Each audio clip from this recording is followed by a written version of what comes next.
questions I've posed Yeah. are, because a lot of people I speak to at work or elsewhere, I'll say, "Oh, have you watched the documentary Making a Murderer?" And no, I haven't watched it. And then they'll go away, and then they'll come back and say, "Oh, what about this? What about that?" And the questions that I've sort of gave to you are, I would probably say, they're sort of newbie questions, because they're the ones that stick out straight away. Yes. So I Yeah. thought, well, what better person to get in touch with? Somebody who lives 20 minutes away from where I grew up, that's invested hours upon hours, and just pose some questions, get some answers, and see if we can shed some light on some of these questions. Well, yep. I'm looking forward to this. So, good evening, everybody. Good evening, Darkside, and Sean, and Mystic, and Brendan, and Sean again.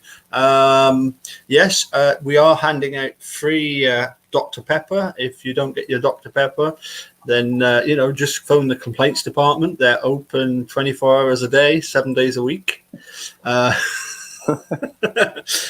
So yes, I'm delighted to be joined by Greg, who is one of the commenters that I've come across regularly.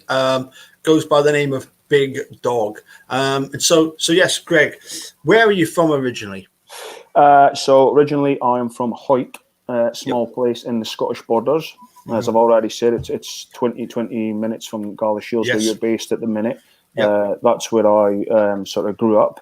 Grew up on a farm there. My dad worked on a farm, so from a young age I was on the farm and doing usual farm work. Then I was age about 20, I left, uprooted and went down to Cornwall. So yeah, I'm originally from Scottish borders in Hawick. That's where I grew up. That's where my family are, and that's where a lot of my friends are still at the minute. And you know people on Facebook that I know very well as well. Like we mentioned some of the farmers in and around the sort of Robertson area, which is just south of Hawick, about 4 miles, and then inland, or kind of into the hills. It's a beautiful place, isn't it? Yeah, it's about probably from Hawick, probably a maybe 15-minute drive. Yes. I know Robertson really well because obviously my dad being working on a farmer, they would take sheep there and they would show them off, and who had the best sheep would win prizes. So yeah, I've been to Robertson many a time. Yeah. It's got a little village hall there where I've gone and done played for the dance classes, for the Scottish country dance classes. All right. Yep. And there's a famous video of me and one of the other YouTubers, Ali Apperson. We're doing a Gay Gordon's on the shores of Lake Michigan in a house near Manitowoc. All right. Wow. But I warn you, it was about between 3 and 4 in the morning, and we'd had that much to drink that the dancing isn't the best quality you've ever seen of a Gay Gordon's, but there was enthusiasm there. Yeah, I'm sure there was. I mean, even without drinks, I'm pretty useless at doing that kind of dancing. Not very good at all. So anyway, you've ended up, as you were saying, in not far. You've ended up not far from where I came from originally. So we've it's almost like a juxtaposition, isn't it? Yeah. Well, so how long have you been up in 1983. Oh, okay. Yeah. So you've been there a while then. Exactly. Yeah.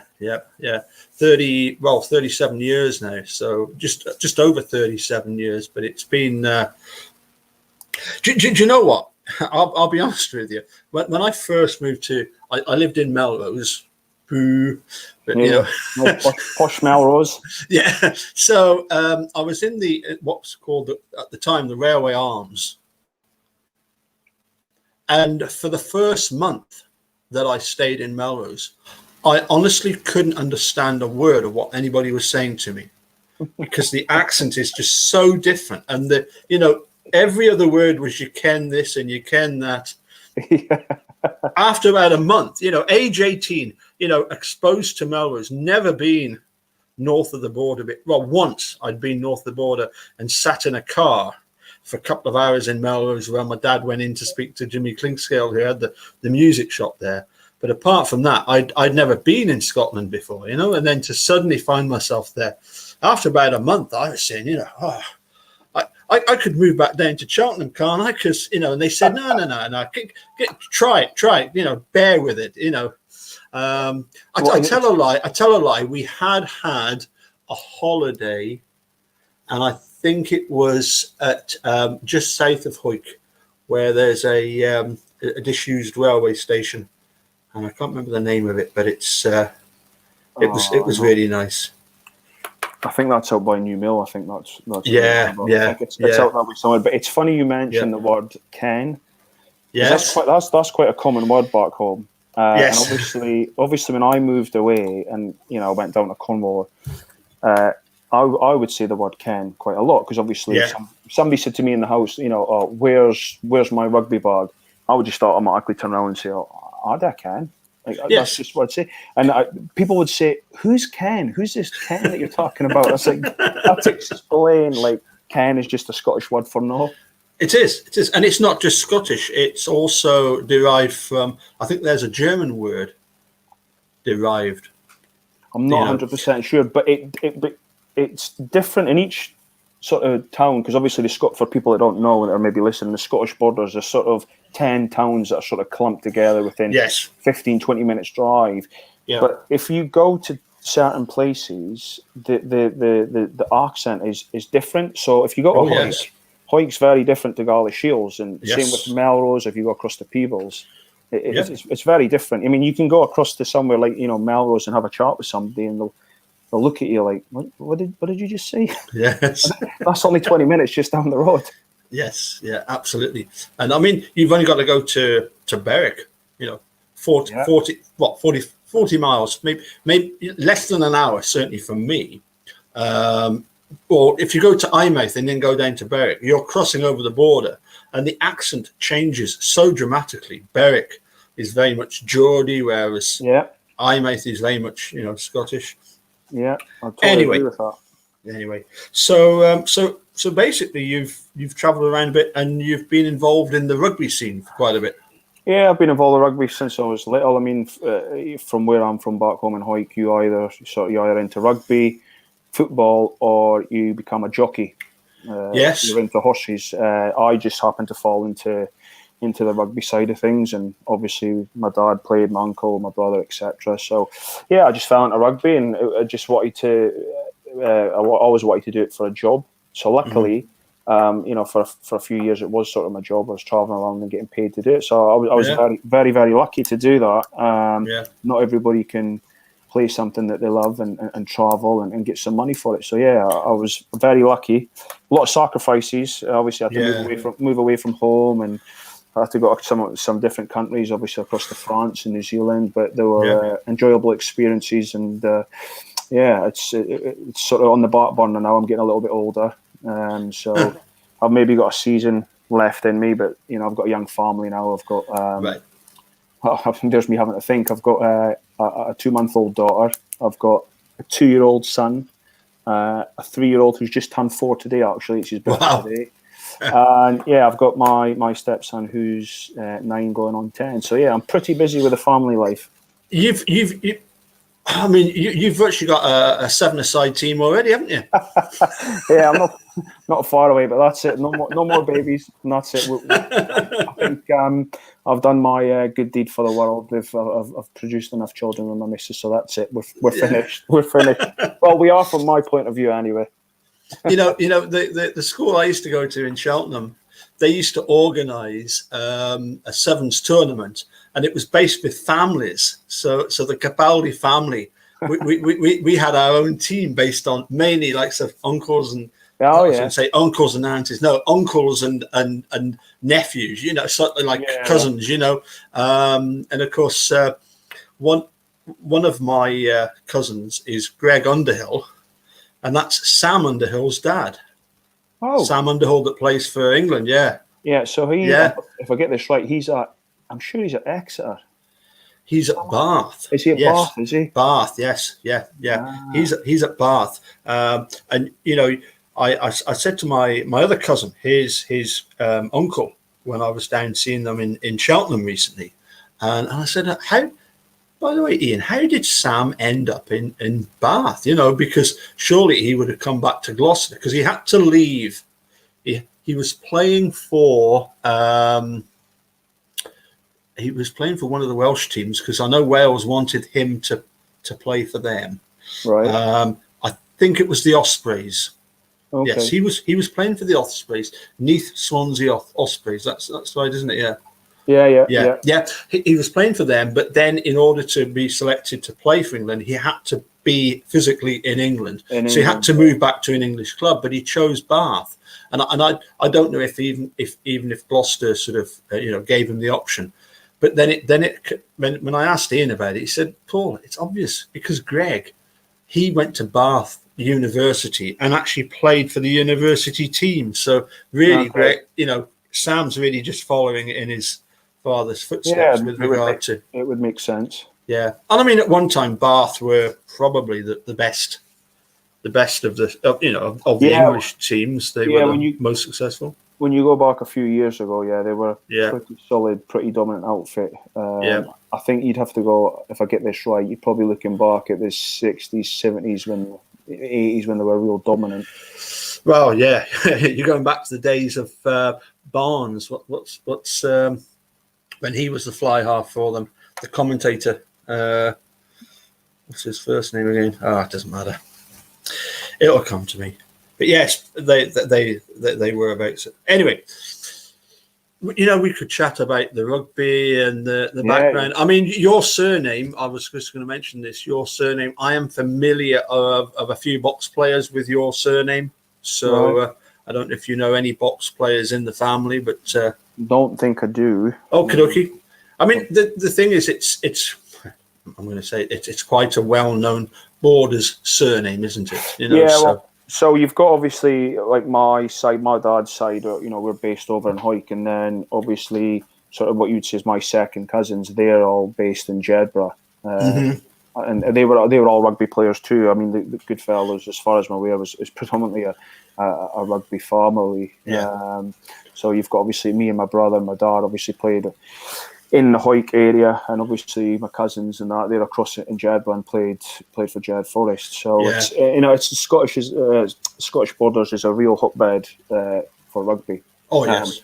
But at the minute, it's it seems to all the SRU seem to be concerned with is Edinburgh and Glasgow and the city sides, and kind of left I think the Borders behind a little bit. But they produce some damn good rugby players. You just look at the team that went out against Wales at the weekend. You've got 3 Hawick boys and Stuart Hogg, Darcy Graham, and Rory Sutherland.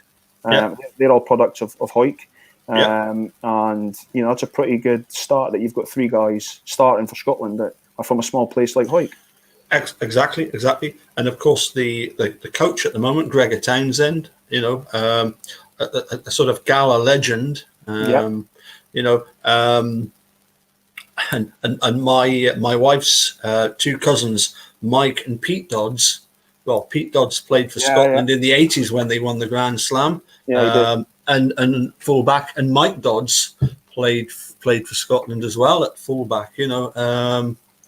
But yes, as you say, the Borders very much a sort of hotbed of rugby. I mean, there was a time, speaking to my late father-in-law, where your Edinburgh teams, as soon as they got as far down the A7, as far as the dug in, that was them they were beat because they knew they were coming down to the Borders. Yeah, well, so years ago, a lot of the rugby teams in the Borders, the majority of them were farmers. Mm-hmm. So big, strong, able guys, working on a farm 8-9 hours a day. I mean, it's just I'll take my dad for example. He's never lifted a weight in his life. Yeah. I mean, he's off the farm now, but the years that he was on the farm, he's strong as an ox. But never picked up a weight in his life. But it's just a natural sense. So all those years ago, you'd have all the guys that play for the city teams who have office jobs, or and then you've got in the Borders, which is predominantly farm work and manual labour. That's who they become up against, and most of the time they come down, get their heads kicked in, and disappear back up. That's how it kind of went. As you say, you'd have some of them that they got like some sponsorship. This is in the days before they were supposedly amateur, but a lot of the teams they were sort of, the players were given a job within a firm, whereby if they were an international, it was basically a case of you were representing that firm. And you were allowed to go away and practice. But as you say, if what was it, Basil Redpath? He was a. Yeah. Is that what he he used to do tiling. He used to go up on roofs and replace tiles.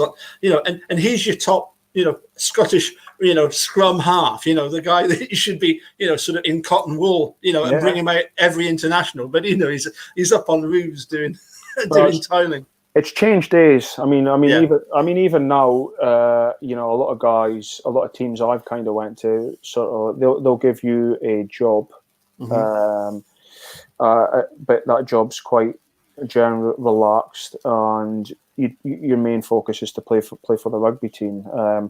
And I remember when I was really younger, you would get a little brown envelope with maybe £30 in it for playing at the weekends. I mean, that still goes on nowadays. I know they try and cut that out, and everything's got to be legitimate now. You have to sign proper contracts, and everything goes through HMRC and stuff. But as you probably know, rugby at the minute it's not in great shape, especially below the Premiership, where everything that's gone on with COVID, and the club I'm from here down in Chinner. I mean, they're very lucky in the fact they've got a superb backroom staff that have sort of made sure that the club's going to be all right for the foreseeable future. But there is going to come a stage when we're going to need rugby back. We're going to need people coming through the gates, and because teams like the one I play for and in the same sort of league, even though we're quite high up, they rely on the supporters coming through the gate, the food, the bar takings, and at the minute, there's none of that. So, so the name of the team is Chinner. Yeah, Chinner RFC, Chinner Rugby Club. How's that spelled? CHINNOR. NNOR. Yeah. And what league are they in? So we currently are in National 1, which you have the Premiership, Championship, and then National 1. So what league is Hartbury College in? Hartbury College are the one above. Ah, right. They're in the Championship, which the Championship is. Well, it's a bit of a mixed bag. It's classed as a full-time league, but it's not. Yes. You've got 3 or 4 clubs that are full-time, and the rest are sort of three times a week part-time rugby. So there's not a huge amount of difference between, I would say, the top sort of 3 or 4 teams in National 1 and probably the bottom 4 or 5 in the Championship. There isn't a huge difference. Yeah. The difficulty is getting out of the league that you're in, and that's the hard part, because it is a very competitive league, especially where we are. I mean, we've got teams that we play against that are in London who have got a lot of ex-Premiership guys that come and play for them because they can get good jobs in London. They can get a little bit of money for playing rugby. So, but when rugby will return, God knows with everything that's gone on, but hopefully it will be sooner rather than later. I know the RFU have said the national leagues or the league system won't be starting until next September down here in England, but there is John Inverdale is trying to set up some sort of competition between sort of teams. I think it's National 1 and National 2. So there's some sort of rugby played. I'd have to have a better look at that, but that's what I've sort of read just briefly, that they're going to try and introduce something like that, which I suspect would be in the new year, depending on how this whole situation with COVID it pans out. Obviously, we've got a lockdown coming. Well, as of tomorrow. Yes, yeah. I think it's a bit different in Scotland at the minute. I think you're in a tier system, aren't you? We are in the borders, yeah. Although because we're in the borders, we're not officially allowed to go, for example, to visit. To sort of go to the central belt. And stop there. We're allowed, for example, if we wanted to go from the borders to the Highlands, we're allowed to go there, but we're not allowed to stop in the central belt, officially, But I mean, as far as I play in a band. The last gig I did was beginning of March, and at the weekend there, I had confirmation. Not that I didn't realise in advance, but like Hogmanay this year, as far as bands are concerned, is more or less cancelled. There's not going to be any hotels, or pubs or clubs open that you're going to have a traditional sort of Hogmanay do. And you just wonder how long is it going to take before we get back to some sort of normality. Well, I mean, this is it. I mean, how long's a piece of string? I mean, I mean, I'm no scientist. I don't know the ins and outs of it, but I don't think it's a great. I mean, yes, COVID is a terrible thing that's happened, and it is affecting a lot of people. But I think on the flip side, when there's lockdowns that come into place, it affects people in other ways. Mental health would be one of them. Yep. Certainly, the fact that recreation, leisure areas, gyms, they're all being closed. Yep. And for a lot of people, that's your sort of social life getting out of there. And so it's going to be it's going to be pretty tough over these sort of next 4 weeks. Personally, I think it's going to last a lot longer than what the government said. I can't see how they're going to get to the 4th of December and say, yeah, the numbers have dropped. We're gonna relax everything, because you're just going to end up, I think personally, in the same place that you've come from. Yeah, unfortunately, we've had a situation recently. You mentioned Jedburgh. We've got a few cases in Jedburgh, and what happened was that for whatever reason, who knows, these people, whoever they are, that went down to Blackpool on a vacation during the sort of half term, they actually stayed at a hotel where they apparently, and I find this incredulous, they knew that there was, cases of COVID within the hotel that they were staying at, and they've come back to the borders, and of course, what's happened? They've brought it back with them. I just find that to be it's almost like a sort of sense of denial that this COVID stuff, it's what happens elsewhere. It's nothing to do with us, but it makes you realize it's and anybody can catch it, and anybody can then bring it back up if you're not careful. So, well, I mean, the whole thing with that, I mean, COVID itself, it doesn't just spread itself. It has to go from one person to another. Now, even when we've gone into the lockdown before this, not everybody adhered to the rules. Not everybody did what they were supposed to. There's, and everybody has got their own sort of freedom of speech and their own choice to do what they want. But it's obviously, it's a very real thing. Yeah. And when you see mass protests in central London saying that, this is a hoax, the government are trying to control us. That's your opinion, but I can't understand why the government would deliberately try and do something like this, and why would it shut basically the country down to ruin its economy. Each to their own. I'm not going to judge anybody for doing what they want to do, but I mean, personally, I've sort of tried to stick as close to the rules as possible. Obviously, I've got a young family, and my partner's got a slight heart condition, so we just have to be a little bit extra careful. So I mean, hopefully, Paul, I would like to think, longest case scenario, by the summer 2021, we'll be in a place where we'll have some sort of normality. I think anything before that, you're going to be lucky. I mean, I think we'll be very, very lucky. I mean, Emma's got a friend who's I probably shouldn't be saying this on here, but she's a microbiologist, and her partner is, or a pharmaceutical. She's very involved with that. She and her partner at the minute are creating a vaccine. And I mean, the story is, when Donald Trump went into the hospital, and 3 days later he come out and he was a bit better. Yeah. Well, I mean, unless she was lying to me, he actually did have a shot of, it's not a vaccine, but he had a shot of some medication that actually helps the body fight the virus.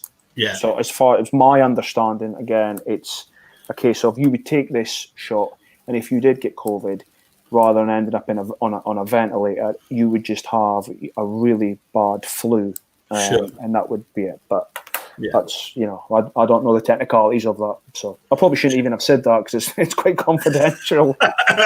well, there you go. Okay, you said what? Sorry, what did you say? I missed that bit.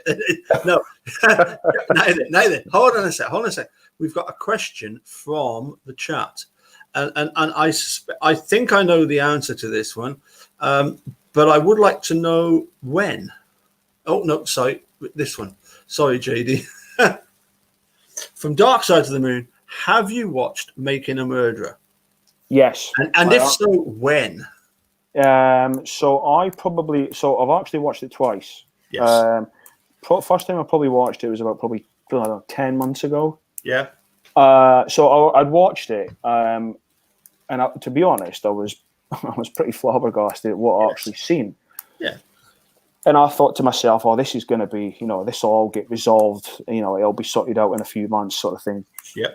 And then, as time sort of passed, I think like sort of 3 or 4 months, I just went online and just typed in "making a murderer," see where it was and see what the situation was. Yes. And it was sort of still in the same place that obviously Stephen had made some appeals and they were sort of denied. So I sort of went back and had another watch of it, and then I thought, you know what, I'm gonna try and look into this myself. Yes. So I've probably been looking into this properly, I don't know, over the last sort of 6 weeks, 7 weeks. I obviously haven't devoted the time, and I would say I'm a latecomer to the whole making a murderer, because I know there's people that have been studying this for a lot longer than I have. I've got much more knowledge and understanding, but it intrigued me so much that I actually wanted to go and have a look a little bit deeper. Obviously, you join these sort of forum groups or these Facebook pages, and you see the sort of the arguments that come up, and some of the things that were coming up, I didn't know the answers to them. So that's obviously when I read some of the case files and had a look at some of the YouTube channels like yourself, Millbilly, Ericos, RIP to him. So so that's, I kind of got involved in that. But there is so much of it, Paul, to get through. I guess in a way, I'm sort of taking a little bit of a shortcut here and speaking to yourself, who has got far more knowledge, far more understanding than I have, to get some of the answers that are here. And I mean, all these questions that I've presented, you could go and find online if you look into it and spend a bit of time. But obviously, my time is very limited. But I do spend a fair bit of time whenever I get the opportunity, just to try and find out as much as I can, because I'll make there's no bones about it. I think he's an innocent man. I do not think that he's guilty of this. There's just too many inconsistencies. There's too many things that just don't make sense. I mean, I'm not. I mean, to be fair, I got into Making Murder after I had watched the confession tapes. I don't know if you watched. Yes. So I watched that and seen what had gone on. Because you get some people say, well, if he was, they'll take sort of Brendan Darcy, for example. Well, if this didn't happen and he was innocent, then he wouldn't have said all these things. But it's only until you watch something like the confession tapes and you see how the police, or I should say law enforcement, how they break you down and the wording that they use and how they sort of make you feel safe, and then they try and get the answers out of you. So I'd obviously watched the confession tapes. Then I'd watched, I don't know if you watched The Staircase. Yes. So I'd watched that. And then, obviously making a murder come up, and I was like, right, I'm going to get into this. And yeah, from what I've seen, I'm just, it's sad. It's really, really sad. Well, I'll give you an example, Greg. I back in, it was December of 2018. This is a really hard sell, by the way, because normally with my wife Eunice, she organises the holidays. You see, yeah. And I say to her, would you fancy going and seeing a presentation by Jerry Buting from Making a Murderer and David Rudolph from The Staircase? She says, "What is it in Edinburgh?" I said, "No, it's in Amsterdam. I'm going." Now, if it had been Edinburgh, she might not have come along with me. It would have cost me. It would have cost me, a couple of, like a meal at Bar Napoli and a few other things, But Amsterdam, she was up for that straight away. So we went to Amsterdam and we actually saw, as I say, Jerry and David. And what happened was, it was really bizarre, because as we arrived at the theatre, Jerry was getting out of a taxi. And he goes, "Oh, hi, Paul," because I've sort of conversed with him, and he knew who I was, well, that was it. Yeah, he said, have you got 20 euros? I've not got any cash on me to pay for the taxi, because he was going to go and try and find somebody at the theatre. So gave him the 20 euros or whatever it was, so he paid his taxi. And then he came back and he said, I saw these pieces of paper, because when you go a lot to these sort of presentations, you get to write down a question for them. So that's what I did, and I'd already got my piece of paper ready. And he goes, "Oh, is that a question for me?" So he took it, and I think possibly because I paid his taxi, he was sort of feeling like, well, we'll do Paul's question first. And the question I posed was this: who is the more unethical, Ken Kratz or Jim Harding? You've got Ken Kratz in the Making a Murder. You've got Jim Harding in The Staircase. And, the pair of them, they spent a good 10 minutes talking about why, obviously Jerry went for the fact that he reckoned that Ken Kratz was worse. Yeah. David Rudolph said, whilst, Ken Kratz is bad, you've got Jim Harding exhuming Elizabeth Ratcliffe's body and making this procession, followed by a camera team, and then you've got the woman that does the autopsy, saying that cause of death was homicide. Yeah, I see. Yeah. I was actually quite shocked that they actually went and did that with a body, and they actually dug it up. I mean, But it just shows you the lengths that they will go to try and get what they're after. Absolutely. And I think I was listening to I think it could have been one of your videos. I think you're reading a book at the minute. I forgot the name of the book, and it talks about how prosecutors, they see that these people that they've got to try and convict, that they're guilty. That's it. There's no other thing that they just see in their head. And that's it. They just see that this person is guilty, and they're going to do whatever they can to get the conviction. You know what it's like. It's like as we were talking about just earlier. These people that went from Jedburgh down to Blackpool. Somebody said to me that here in Scotland, that the number of cases of people going to various places and bringing the disease back with them. They've been to various places in Europe, and you've maybe got 20 or 30 cases. In Scotland, there's nearly 200 cases of people going to Blackpool and bringing the disease back with them. Yeah. But it's almost that NIMBYism, isn't it? This.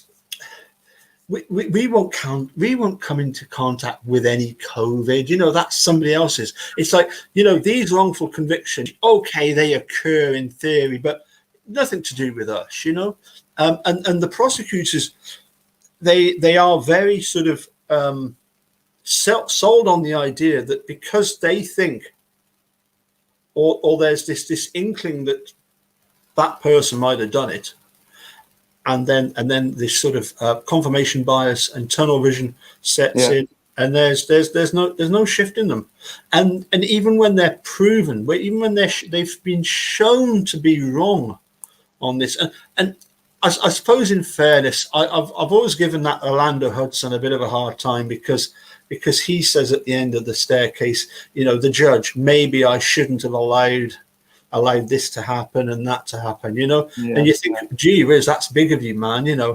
All these years later, I'm sure Mike Peterson is really delighted that you've, come up with, but that's the trouble. A lot of them, they can't even accept, and they will make up any excuse, won't they? Typical of, I would say, of some of the politicians. Well, that are so slippery. Anyway, sorry. Let's get on with you've got a few questions here. So I just jotted down a couple of things, and one of the bugbears, one of the things that gets to me is the sort of the questions about the RAV, Yes. Teresa Halbach's vehicle. So you'll probably be able to correct me. I think I've got some of it right, but I just wanted to make sure and get your sort of thoughts and your opinion. Yep. And I'm sure there's probably people watching that might be able to chirp in too here. But Yep. I do believe when they were testing, and I think Ken Kratz was asked this in an interview, Yes. they didn't come across any fingerprints. Now, surely isn't that one of the first things or one of the main things that you would look for? Well, Ken Kratz is very evasive there. They did look for fingerprints. They absolutely did. One of the first conversations I had with Sheriff Herman was where he said, fingerprints. Sometimes there's not the right surface for extracting fingerprints. And he was on about the interior of the car, Right, okay. Maybe on the interior of the car there wouldn't be. But having said that, you would still get fingerprints on things like the door handles, or the steering wheel or anything like that.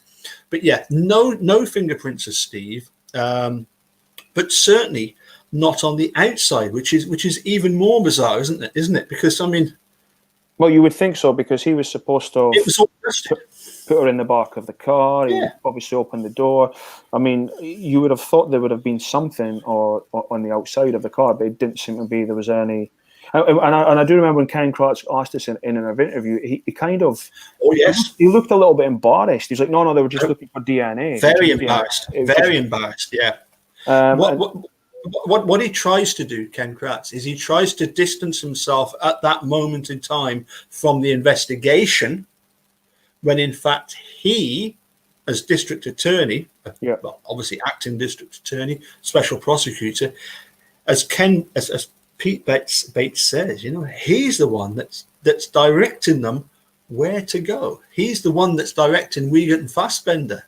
Get me this, get me that, get me that confession from Brendan. Yeah, it's ridiculous, and this whole idea that, well, maybe Steve is this absolutely brilliant, felon, this criminal. He's absolutely brilliant in that he can do all this without leaving prints. Oh, it must be because he wears gloves. But hold on a sec. He was actively bleeding. So that was something I was going to bring as well. So he was, if I believe right, it was his right hand that he had the cut on his finger. Yeah, it was so just there. So yeah, so they obviously, in the film that they do discuss about how he's turns the key, the ignition, and there's a blood falls on the dash. But I know they found flakes on the floor, but I'm thinking now I've been brought up in a farm and I've cut my finger. I've jumped in the Land Rover. I've drive it. There's blood on the steering wheel. There's blood on the gear shift. There's blood that's dripped off. Onto the vehicle. I would think that if it's an active bleed, there would have been certainly more blood than what there was perceived to have been found by Kratz and his team. There was just and they were in very specific places as well. Yes, absolutely. The thing is, it's so simple, isn't it? As you've just pointed out, all you need is to know, well, where was the blood found? If it's only found in these selective places, what happened when he opened the car door? What happened when he held the steering wheel? What happened when he shifted the gear? It's so obvious. It makes it so obvious that it was planted. But of course, a lot of it is to do with, back then at the trial, it was to do with the cell. You've got people like Emily Matasic, one of the journalists, who in a conversation in I think it was December or January, with Steve in prison, is saying, well, they've got your DNA in the car. Well, why don't you just confess now? Steve's like, no, because it's nothing to do with me. When you're being framed, the whole idea of being framed is there's evidence that makes it look as if you were in the RAV4, you were in the car. But that's something you often find. I mean, it's discussions I've had on some of the pages with people who think that he's guilty, and I'll say, well, give me your reasons why you think he's guilty of this. Well, his DNA's in the car. That's enough. DNA's in the car. And I'm thinking, well, but that's not. That could easily have been put in the car, and it does look like it could have potentially been planted in that car. I mean, you just look at where the vial of blood that was in that sealed case, and obviously that case, whenever it's opened, it's supposed to be dated with a name and tape put back around it. Obviously, when they went and found it, as people have seen on the documentary, that seal was broken. It didn't have a date. Didn't have the information of who actually was there. Now, I do believe, correct me if I'm wrong, Paul, the top of these vials where they've got a hole in them, is that common? Because people are saying that's a common thing, that there's a hole in the top of that vial. Yes, because apparently there's different ways of actually entering the blood into the tube, but one of them is by actually putting the syringe into the top, putting the blood in, and so therefore, if you've got blood on the hole itself, on the sort of membrane, and just underneath that, I think what was interesting was that possibly Dean and Jerry, they were kind of sold on the idea that we've got this vial of blood in the Manitowoc County Courthouse. It's got a hole in the top. This, and you've even got the Norm Garn and Wiegert there, Norm Garn, saying, "Oh, this is a game changer," when in actual fact there was an explanation for it. So yeah, I think I think from what I've picked up, that Steve was very much of the opinion. I think that blood has been planted from the cut in my finger, from it bleeding in the sink, and somebody's been into the sink, and because you've got about 15 minutes from somebody actively bleeding into a sink, whereby it stays liquefied. Even longer if you used distilled water, which is obviously something that every police officer carries around with them. Right. Okay. Distilled water will sort of rehydrate the blood. So yeah, because on the subject of blood, I mean that'll probably lead on. Palm Stern, actually, when she found that RAV, she took pictures of it, and I remember watching Eric O's one of his videos, and he basically got a picture of the pictures that Palm had taken of the car when she found it, and then there was the pictures of the state when they had it. And obviously, this was the tailgate where the handle was. Now, in the picture that she had taken, it looked clean. There was nothing there, and this is what Erica was pointed out. But when you look at the picture that the state had taken, there was smudges there, and that was supposed to have been Stephen Avery's blood. Yeah, I mean the thing is when you look at some of the crime lab photographs, all you see is this dusty RAV, don't you? Where they have. They this idea that they never looked for fingerprints. They were looking for DNA. I don't know if they were looking for fingerprints a la Ken Kratz is just nonsense, because clearly they were. So yeah, under different light. This is the problem, isn't it? We're working with photographs under so much different light. You've got people that are convinced that there's different RAV4s because the color doesn't match up, from one photo to the other.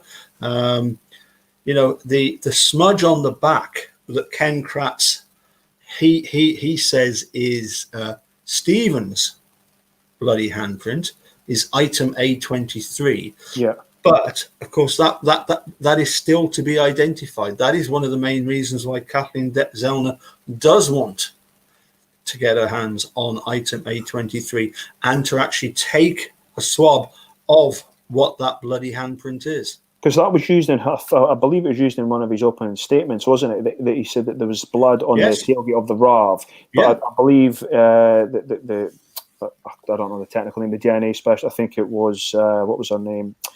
Well, there was Isaac. Sherry. I think she refuted that. She said she didn't actually identify the actual blood as that part as Stephen's. Is that right? It's definitely not Stephen's. Yeah. It's definitely not. There's certain people that have been tested. and it obviously you can imagine if that bloody handprint on the back of the RAF, if the handprint had been Steve's, that would be a game changer, because it's one thing to plant drops of blood and to get they call it in America, they call it a Q-tip. We call them cotton buds, don't we? And to plant that blood. But it's a whole different thing if there's an actual palm print and it's Steve's blood. That's going to take a lot more explaining. But it's not Steve's. Neither Steve's nor Brendan's, nor is it Teresa's. So where right now? Do we know actually where the RAV is? So officially, it is in a container near the Calumet County Sheriff's Department in Chilton. Right, okay, because if I get this right, I think when Kathleen Zellner was wanting some items to be tested, I think they denied, because they can pick and choose what they give for the defence to test, can't they? It's up to the state what they want to give them. It's not. No, it's not, because because Judge Willis made an order when Steve was finally sentenced. Judge Willis made the order that anything of a biological nature can be retested. Right. Basically, they have to preserve the evidence because it can be retested. And of course, they did give back, the sheriff's department or the crime lab, whatever it was. Kathleen was 8 or 9 items to retest, including likes of the bullet, the key, the supposed hood latch swab, and it's all been completely debunked. Yeah. Well, that's something I'm going to allude on to later on in our conversation about Kathleen Zellner, because just the last final point with the RAV, obviously, the lady that miraculously discovered this RAV within 20 minutes, who conveniently was given a camera to take into the property, Palmstern. As soon as I watched that and she turned around, she said, "Well, I do believe God led me there." Yes. I just thought to myself, what an absolute of nonsense. Yes. In that size of yard, you've walked on there and you've been 20 minutes and you've come across a car when there's probably 400 cars on that, and you've been led there. There's something about her I don't like. There's something about I don't trust. And I've been listening to some of the calls. I mean, some of the police calls, and I do believe in one of the calls that her voice, I think it's Andrew Colburn, when he calls in to the department asking about I think he asked for the plate. If you listen real closely, in the background, there's a voice that said, "The car's here." I don't know if you've heard or you've seen it. Yeah. But the person who's made it says it pretty much sounds, and it's difficult, it sounds like Palm, because there's another phone call when she's actually on the phone speaking to the sheriff's department when she's asked to go and help. The voices do sound very similar. It just sounds a little bit sus. Yeah, I mean it's one of the I want to sound as if I'm sort of supporting the other side here, but some of it's difficult to establish. Was that taped conversation?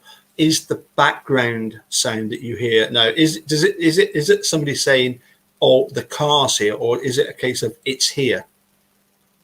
Yeah, it does sound like the car's here when you listen to it. Yeah. I wish I could pull that video up for you. Actually. Yeah.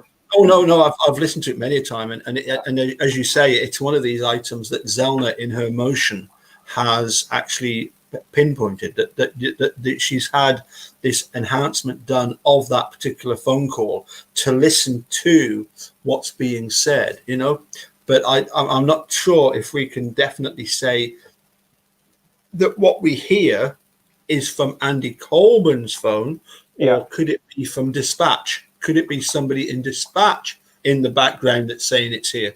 And that's one of their ways of trying to sort of suggest that isn't the case. I mean, look. Sorry, Stephen, just 1 second. I just need to grab something quickly. Sorry, do apologize. I'll do the same. I'll be with you in a couple of minutes.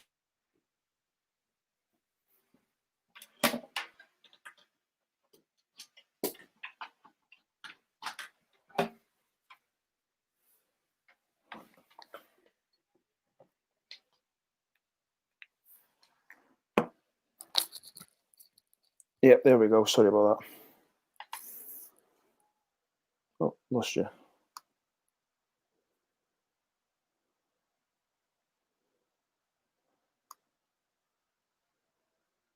Hello?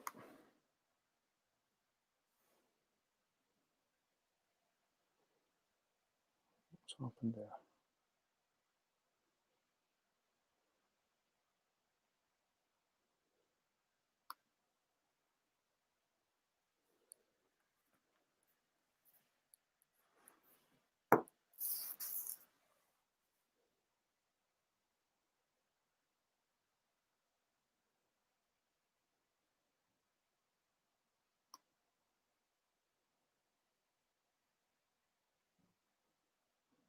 There we are. There you go. Yeah, yeah. sorry. No, oh no, you're absolutely fine. I just took the opportunity just to relieve myself for a moment. Probably far too much information that you actually required, but never mind. And yes, he said he'll be back, and he was. Yes. Yes, sorry, carry on, Greg. Yeah. Yeah, so no, that was just. I mean, that's pretty much Rav, wrapped up sort of the Rav situation, and obviously, the whole thing where Palms just miraculously found this car within the space of 20 minutes, and I didn't quite believe that. So I mean, I'll probably move on now to some of the phone calls again. Yeah.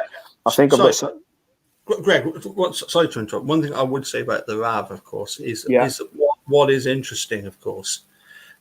For me, most interesting of all is that as soon as Tom Fallon said to Kathleen Zellner, we will arrange for you to get access to the RAV, within a couple of days, Angela Sutkovich suddenly rejects Zellner's motion. Now, I would put it to you that what does that suggest? That suggests that Tom Fallon, being on the phone to Zellner, he then phones Calumet County Sheriff's Department and says, excuse me, Sheriff Wiegand, we need to organise getting this RAV4 for Kathleen Zellner to test. What does Wiegand then do? Let Angela Sutkovich know, or they're going to try and get hold of the RAV4. Yeah. What does Sutkovich do? Protects the locals. So intertwined. There's so many. Yeah.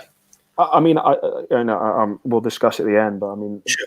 I mean, if there's so many people that have certainly, I think, are misleading or hiding things or trying to cover each other's back in this, because the way I see it is, Paul, there is so many people who've seen this documentary. I mean, at one stage there was a petition with 500,000 signatures on it. I mean, that's unheard of for a documentary. And don't get me wrong, that this isn't the only case like this that's happened in the world. This has just been brought to light because it came on Netflix. Yes. But on the grand scheme of things, this could potentially, if this case gets solved, and the culprits and the people. I mean, I've asked you this in one of your videos before. If the culprits found and the case is solved, and it could change, especially in Wisconsin, it could change how laws dealt with and how laws run, and prosecutors may think twice about the conviction of somebody that, hold on a minute, look what happened to Stephen Avery. It could come back to bite me. Yeah. What? To be honest, I'm always a glass half full sort of guy, and I can't help thinking that the big thing about all of this is the fact that Netflix did air Making a Murderer, and we've got a lot. I'm going to say a lot of younger people, younger than me. I mean, I'm 55 and a half years old. Okay, but we've got a lot of younger people that have seen what's going on, and they're saying, this.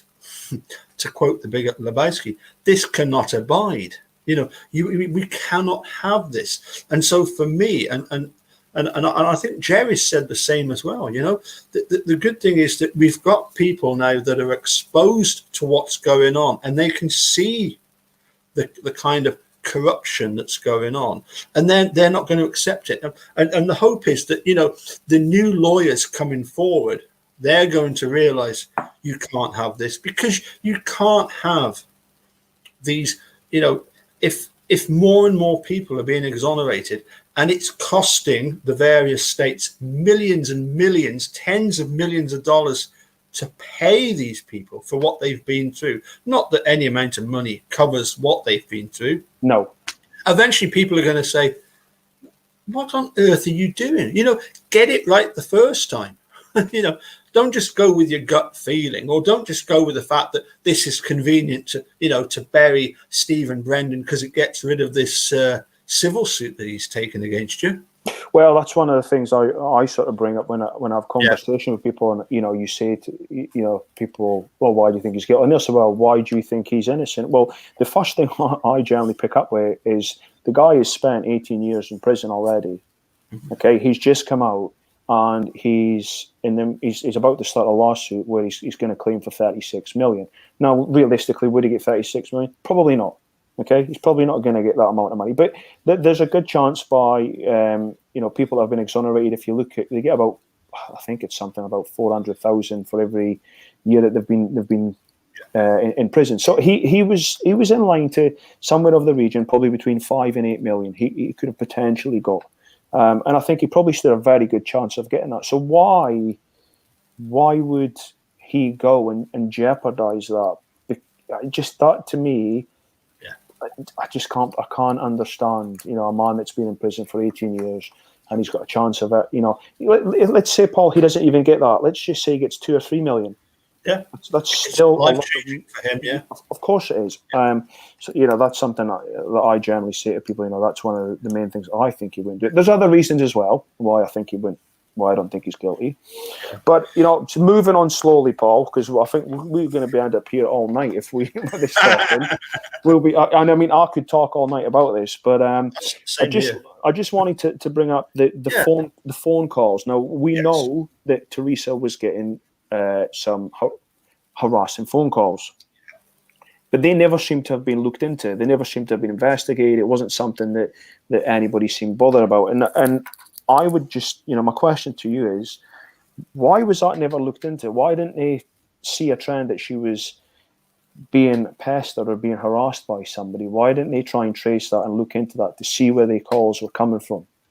Yeah, what you're talking about now, of course, is what's referred to as victimology, which is, you know, this is something that the investigators should have done, but why would they do that when they are so hell bent on it being Steve, that, you know, there's no way that they're going to go down routes that are going to lead away from Steve, as far as they're concerned. That it's, you know, it's something that Kathleen Zellner herself has pointed out. It's something that John Ferak in his book The Wrecking Crew points out. You know, it's so obvious that, you know, it's statistically, it's something near 99% of all crime, of all murders of a white person is by their space, by their partner or space. Yeah. You know, in America, the statistics are incredible. I mean, well, I guess you could probably, I mean, it does make sense because, you know, you could see from the get-go that they were just pretty much Stephen Avery. It's him that's done it. We're going to make sure that it's him that's convicted of it. And I guess,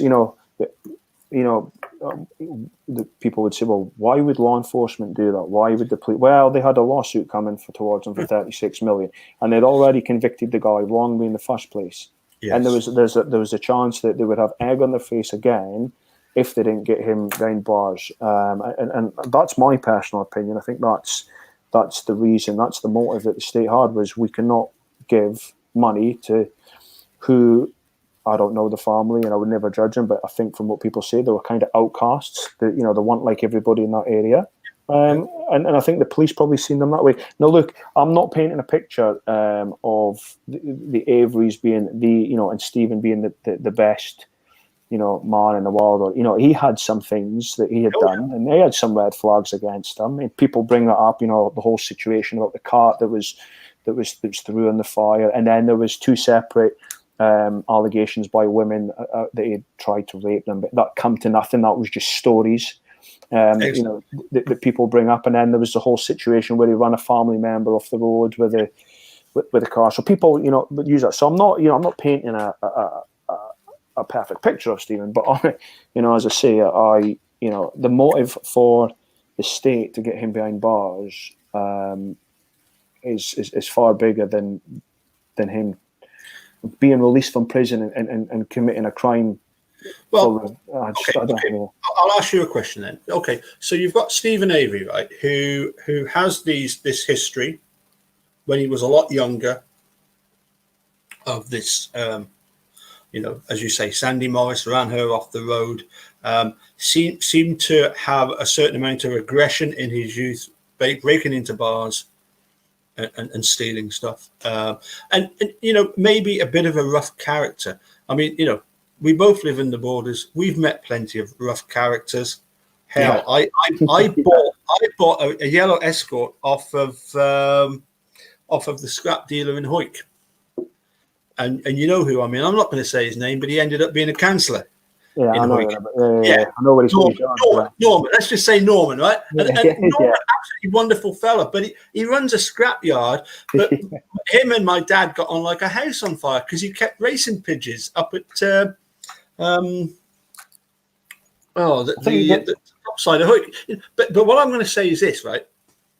If Stephen Avery, if when they investigated him, they took his computer away and found literally thousands of images and searches of violence and killings and mutilation of women, that then would be a motive, would it not? Yeah. And that's what they've got against Bobby.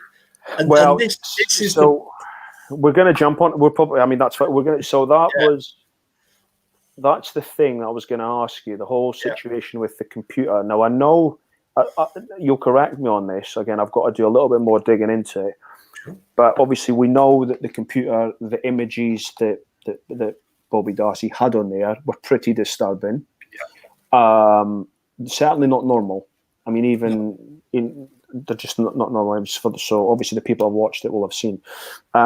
But that computer, it never come to light for Jerry, did it? And Dean, they didn't know about that, or they didn't get access to that, did they? Well, basically, what happened was that although the computer was seized, I believe, sometime in April of 2006, and it was sent to the Grand Chute Sheriff Department, where a detective, Mike Veely, who's an expert. He actually did a forensic search of the computer, and he came up with 7 DVDs which had all the information of the computer on it and that needed a special program called Encase. Right. What Mike Veely also did was he did a CD where it listed, where with this CD you could just pop it into a computer and it was an index of everything that was on the DVD. So you could have gone straight to the DVDs. Now, what Ken Kratz did, it was very, very clever. I know what you're going to say, Fassbender and them held on to that. And then 2 weeks before trial, or was it just before Christmas? It was like a month before going to trial. Yeah. It was with very little. They present them a load of what they call discovery of the stuff that they're going to use. And one of the things that Ken Kratz says in his stipulation is, oh, by the way, you're really lucky. We've done a search of Brendan's computer. Steve and Brendan's and Teresa's computer, and you're lucky. There's nothing of much evidentiary value on them. Sent them the 7 DVDs for which they couldn't access anyway. Yeah. Forgot to deliberately didn't enclose the CD, which would have alerted them straight away when they're trying to raise a Denny suspect against anybody, but obviously particularly against Bobby, who for them was one of their main suspects. Well, yeah, and he was as people know, he was a sort of star witness for the state. But the thing that I've read his statements. He gives two statements, but they're different. Oh yeah, yeah. And this is the thing. I think it's very important, isn't it? To look. I ask you the question: if Steve had all that stuff on the computer, would that make him more suspicious? Yes. Yes. Does that make him guilty? No. No. It doesn't make him guilty to have that stuff there. It makes him more suspicious. And this is the thing. Kathleen Zellner, I think, is going after everybody she can, because these are the people, the Ryan Hillegases, the Bobby Dasses, the Scott Taddicks, that got up in court and testified against Steve. And as you've just pointed out, they have actually changed their story. For example, Scott Taddick, 1 minute it's a 3 minute, 3 foot high bonfire. The next minute it's this whopping big bonfire, according to Ken Kratz. Yeah. So we've got to be careful not to it's not trial by media. This is the one thing that Netflix shows us is one of the problems was that Steve was being tried in the media. Of course. Well, Ken Kratz was using the media. Well, that just completely poisoned and that certainly put the tide in the favour of the state by the description and the detail that he went into what happened, and straight away people would already have a narrative about Steve, and it poisoned the pool. Yeah, absolutely, absolutely. So you mentioned Ryan Hillegas. That was somebody else that I wanted to, because there's a lot of. I'm halfway through listening to the interview with the police and Bobby Darcy, and you can tell by the way he's not being treated as a suspect. The way they're talking to him and the questions, it's just like a general conversation, trying to get information out of him. It's there's nobody else they're looking at, and there's obvious reasons why they're not looking at anybody else, because they're tunnel visioned on Stephen. But Ryan Hillegas is another one that I find very suspicious. And, for those that have maybe watched and haven't watched it, he somehow just miraculously makes up a password and is able to get into, I believe it's Teresa's phone. And he also seems to have her planner. Well, yeah, I would say very suspicious, Mike Holbach and Ryan Hillegas, because they at the very least, what we're talking about is people here that clearly that they are not telling the truth. Well, they are not being truthful. You've got Ryan Hillegas, Mike Holbach saying, we were never at the salvage yard, and yet they're saying, the reception's terrible. There's numerous calls that I believe that Ryan Hillegas had made to the police. I believe it was the evening before a disappearance. That's right. Well, and he also had a direct line to give to Palm to the sheriff's department. I mean, how has he got that? Why has he got that? Just doesn't make sense. Doesn't make sense to me how he's got that staff. Yeah, it's. And he was never, when they did the interview, I believe, and I do forget the name of, it's Ryan and there's another gentleman. Is it Teresa's? Is that Teresa's ex or what? I forgot his name. Teresa's ex is Ryan Hillegas. Yeah. Yes, and there's another gentleman. He said they were interviewed together. Yes. Well, there's Scott Blowdorn. That's the gentleman. And this is the thing. You've got the situation where Ryan Hillegas at trial, they ask him, was Scott Blowdorn and Teresa Holbach romantically involved? And he's saying, oh, no. He knows perfectly well that they are, Yeah. And he also says that I was dumbfounded when he was asked when he seen Teresa, was it morning or was it the evening when you lost? He didn't know. Yeah.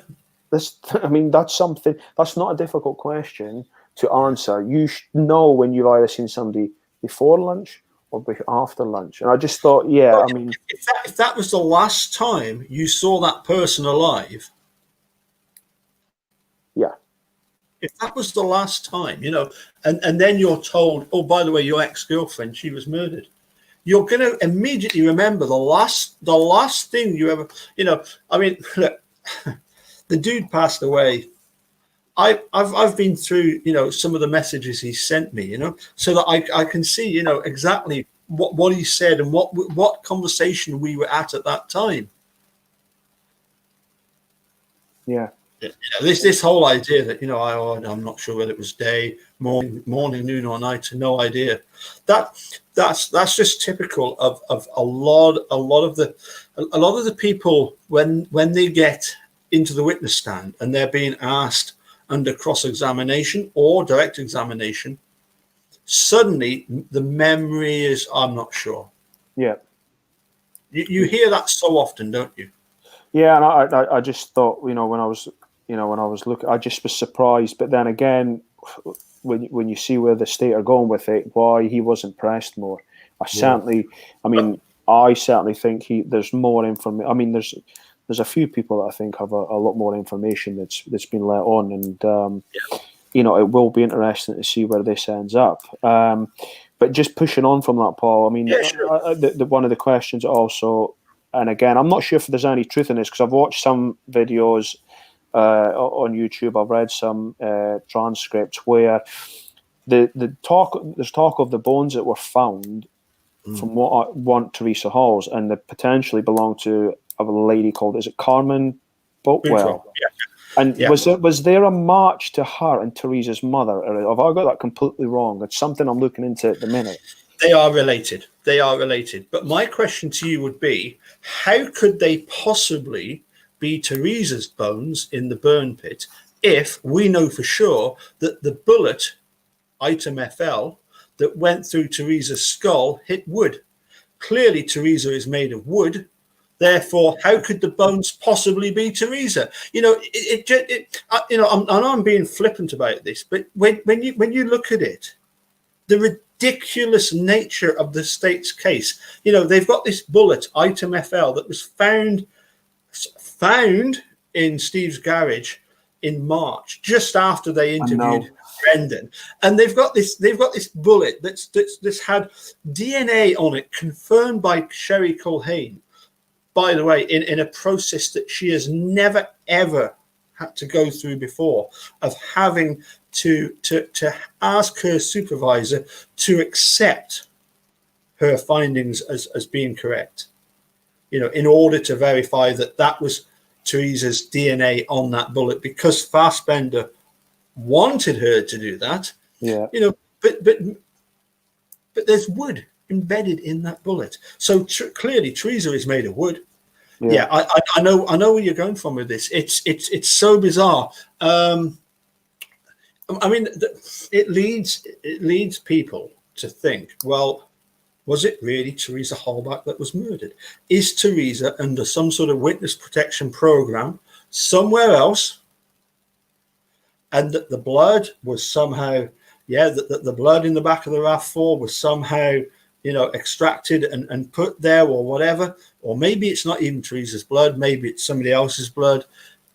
This is where it gets really messy, and as I've said before, you know, if you've got a faulty car and you've got to take it to a garage, are you expected to tell the garage, you know, what, you know, not just to you know, explain what the symptoms are, but tell them exactly what's wrong with it? No, it's up to the you know, we've got all these questions. It shouldn't be up to us to try and figure out. We've got questions to which, you know, we just don't know. And I mean, and that's one of the big things. You know, people like yourself and Millbilly and Eric Oza, and there's many other people. You know, when people like yourself take the time, you know, out of your day to look into this, to research it, to go through, you know, statements and witnesses, and there is clearly something wrong, because people just would not do that. If it was just clean cut and dry, it's what the state make out, you know, this is Stephen Avery's, you wouldn't have all this uproar. And I know there's other cases that, you know, that happen in America and other countries, and like I've said before, this has been brought to light because of Netflix. Yeah. But if it was just a clean-cut, dry thing, well, yeah, the state's right, but there's so many inconsistencies. There's so many things that don't make sense, that don't add up. It baffles me how they've managed to just get away with this. I cannot understand it. Yeah, I totally get where you're coming from, because it was exactly the same for me. I couldn't believe it. And you know, when I was watching Making a Murder the first time, you know, the first 10 episodes, I was waiting, you know, come episode 7 and 8, and he's being sentenced. And I'm thinking, well, you know, when are we going to get the resolution of all of this? When, you expect it to be a 10-part documentary. It has a start, it has a middle, it has a finish where everything is resolved. And I'm thinking, when are we going to get this all resolved? Who's going to come along and resolve it all? No, that moment was gone. That was way back then. You know, that was way back. You know, this is all about, you know, this whole case is about a guy who, as you say, wrongfully convicted the first time, and the case against the people that prosecuted him and convicted him the first time was so strong, even though they'd been exonerated by Peg Lautenschlager, the Attorney General back then. She had whitewashed the whole affair. She had said, oh, there's nobody really to blame. That's when Steve took out his civil suit. That's when this phone call saying, you know, we've got Gregory Allen who's saying that you've got somebody who's admitted to doing something in 85, and you've got the wrong person inside. And it's Gregory Allen, and Gregory Allen's in the file with Stephen Allen, Dennis Vogel's file. That's when you know that they must have been running around like headless chickens, you know? Yeah. What on earth are we going? You've got Ken Peterson saying, you know, if we wanted to get rid of Steve and his lawsuit, it would have been easier to kill them. You know, it's that just beggars belief. You mean to say that the sheriff of Manitowoc County has had those conversations with the other officers at Manitowoc Sheriff's Department?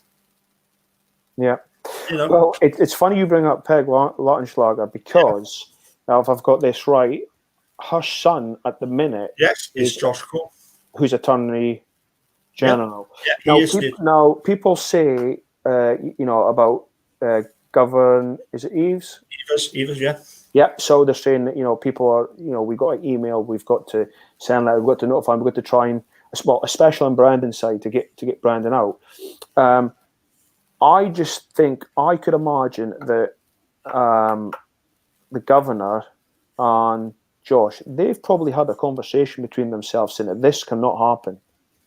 Well, because it could unfold many other things, and obviously it would probably go right back to Peg Lautenschlager, because she's obviously Attorney General at the time when all this was going on. It could unravel a lot of things, and I just can't see Josh not having this conversation with Governor Eves about what's actually going on. Yep. Maybe I'm wrong. No, you're right. And also there is obviously the possibility that maybe, you know, when the noose is tightening around his neck, he will somehow do some sort of deal whereby it lessens the impact on him and his late mother. Yeah. You know, that's obviously a very a very strong possibility. You know, we you just don't know. What I would say though is what's interesting is that even within institutions like the you know, the Attorney General's office with all their, you know, assistant you know, Attorney Generals, and you've got the Wisconsin Department of Justice. Tom Fassbender's office is apparently right opposite Tom Fallon's in this sort of government building. I got the sense when I was reading through the Ken Kratz's sexting scandal, that even within these government buildings, you do get two sides. You know, you get those who are quite happy to go after Ken Kratz because of what he's done. Yeah. In terms of sexting these victims of domestic abuse, regardless of the fact that he's held up by the other side as being this wonderful person who convicted Stephen Avery. I mean, I'm not going. He is somebody I would quite happily punch in the face if I seen him in person. Disgusting human. Yeah. And the fact that he can give interviews and he can talk about Stephen Avery being this and Stephen Avery. Have a look in the mirror.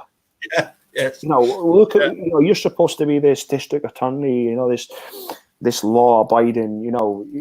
All for the good, and you're sexting. You're texting somebody who's in a vulnerable position who actually come to you for help. I just think, what a complete, excuse my French, twat. Yeah, well, that's an actual village on Shetland, by the way. That's it. Yeah, but the point is, isn't it? That as you say, he's doing all this, and you've just got to, as I say, when the situation sort of exploded with him, there were two sides to the DOJ that were having a go. There was one side that was supporting him, the other side that was quite happy to throw him under the bus. Yeah. No, it'd have to be a big bus for him to drive over the top of. Yeah, I mean, look, one wonders. I do certainly wonder if he was one of these guys that, far too, because he's a prosecutor. As soon as he's told, we've got a suspect, right, fine, let's nail him. Yeah. I don't know if you've ever watched a documentary called The Case Against Adnan Syed. No, I haven't. It's really good. I'll cut to the chase. There's one small scene where they're interviewing this guy, Darrell Massey. He's the chief investigator, and he says that when it comes to arresting somebody, the bar is only 51%. Right. In other words, it's up to the prosecutor to do the other 49% to get the guilty verdict. Right. Okay. But my point would be this: that once the police have arrested somebody on this, 51% bar,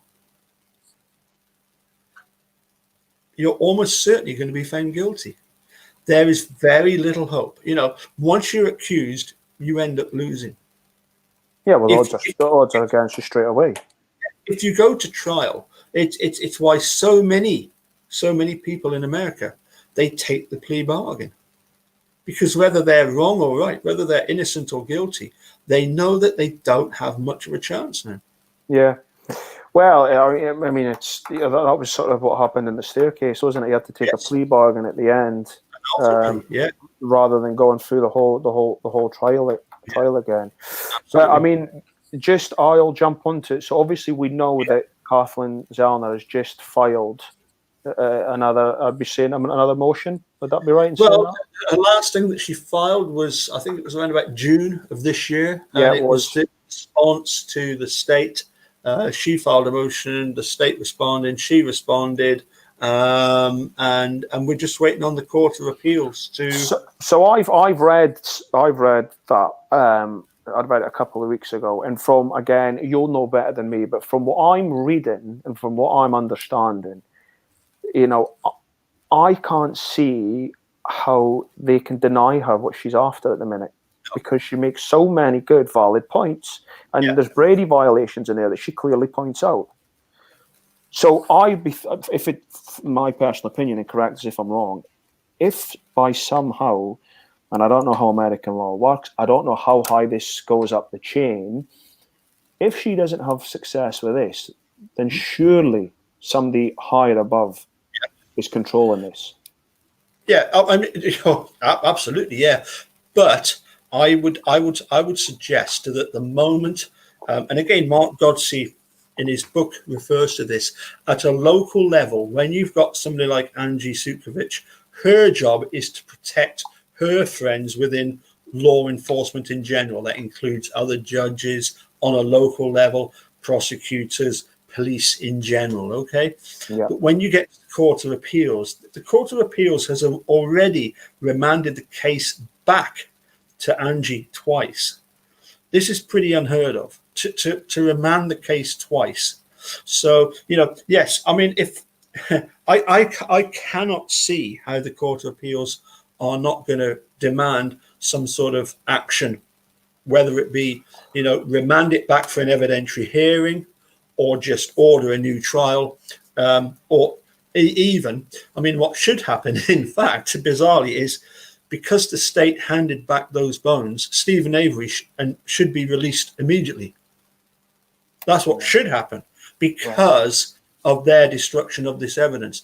Now, whether they would go that far or not, listen, I'm always optimistic. As Steve said, in the same way that when he got convicted, it was all of a sudden, he went up to trial, he was pleading his innocence. All of a sudden, you're convicted, you're sentenced, you're locked up. 50, basically 15 years later, because he's been basically incarcerated since November the 9th, 2005. Yeah, 2005. So nearly 15 years later, things can happen very, very quickly, I mean, I think it's extraordinary how he's coped with this, how he's managed, not once, but this has happened to him twice. And obviously, I got sort of emotionally invested in this because I was, when I went and watched it the second time and I started looking into it, I was getting really annoyed and really angry. And I guess I was becoming a little bit impatient, because as many like, what's going on, what's happening? But these things do take time. So, I'm sitting at home and I'm thinking, I'm just a normal guy that's, normal family, normal job, watchdog, and I'm thinking, is there anything I can do to help? And I'm sitting thinking, and I put a post on one of the groups and I put something on one of my Twitter and I said, you know what I want to do? I want to start up a GoFundMe. Oh. And as stupid as that may sound, I was like, I'm going to do it. I'm going to seriously look into starting a GoFundMe. And I'm thinking, you have 70,000 people that are on the official supporters page, around about that. If we could get everybody to $5, you're looking at 300,000. I mean, it's optimistic. It's a bit, it's probably unrealistic, but that was my thinking. That was the process. So when I put that up, I was really surprised. I looked in my messenger inbox. I had about 30 messages saying, that's a fantastic idea. We're behind you. We'll get involved. And then when I had it on my Twitter account, I had about the same. I had about 15 messages or tweets saying, that's brilliant. We'll get in there. We'll support you. But then I had a message from somebody who I believe is quite close to the family. They got in contact and said, look, we do not want this. The family do not want this. This will cause more trouble than it's worth. People will think that we're stealing normal people's money. We've had a lot of hassle in the past where I believe somebody's already said that tried to set up a GoFundMe page. And I think it was a bit of a hoax. And I'd said to that person, look, I'll respect that decision. But I can, generally say I'm just a normal guy that would love to see Stephen and Brandon get out. And more importantly, Paul, I would love to get to the bottom of this. Who done what? Yeah. Why they did it? Don't get me wrong. It would be amazing. And that is the goal that I think everybody that supports, Stephen and Brandon, we want them out. That's Kathleen Zellner's job is to get, well, Stephen, obviously I know Brandon's got another team, but it's to get them out. It's not to prove who's involved and who's done this. But for me, a part of me is like, I want to know who these culprits are. And I want to know the people that have been hiding things because they deserve to be out. They deserve to be caught out. So, at the time I was deadly serious. I was willing to set it up. I'd looked into it. I'd went and got all the advice that I'd needed. And then obviously, as I say, somebody that was quite close to the family, had said, look, this will probably cause a bit more trouble than it's going to be worth. And I'll be honest with you, I did think at the time, I thought, that's a bit strange. Because if that was me and somebody come to me, but then I could understand this person, they don't know who I am. They don't know anything about me. Yeah. There's thousands of people out there that have seen this that, You know, she did say, well, what's to say that you didn't raise all this money and just walk off with it? Because she gave me a story about there was a couple who met a homeless man. I'm not sure exactly where it was. He had gave them his last $20 that he had on the street so they could get fuel for the truck. They set up a GoFundMe page to raise money for him. But lo and behold, it was a scam. All three of them were involved in it. I think they raised something stupid like 450,000. So I could see where they were coming from, but you know, I really at the time, you know, and I've still left it there. I've said to her, look, if things change, you know, and it would only be to see if you could get somebody to come forward with proper answers: who, what, where, and when. You know, and it's probably never going to happen. And I'm sure, and I'm quite fair, you know, I'm quite positive, and I think Kathleen Zellner, she is a powerhouse in what she does. She's definitely the best that Steve could have. Yes, and I think she will. I think she will be successful. I do. Oh, yeah. I think she will. It's just a matter of time. Just going back to your, you know, the fantastic idea. You know, do a GoFundMe. You're absolutely right, and everybody is right about their different points of view on this, and that is that it's great to do this, and you know, dare I say it, you know, these cases that you mentioned about the homeless guy, you know, 20 quid, you know, last. You know, to help with the petrol. You know, these are one-offs. These are not the norm. But I mean, even when the dude died, there were people trying to set up various GoFundMes and stuff where people could contribute, and it was just a scam. And it's really sick. It's really sad in this day and age. I'll give you an example. Me and Mark Hodden, we designed a T-shirt, and it was specifically for the Eric Jose, because Eric Jose used to go on along about this. You know, during Brendan's interview, they asked him this control question, and we did this T-shirt about it.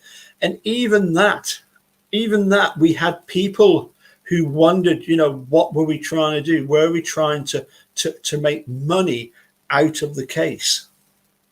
You know, you'll always get people who have these suspicions, and so generally speaking, there are a lot of things that people can contribute to.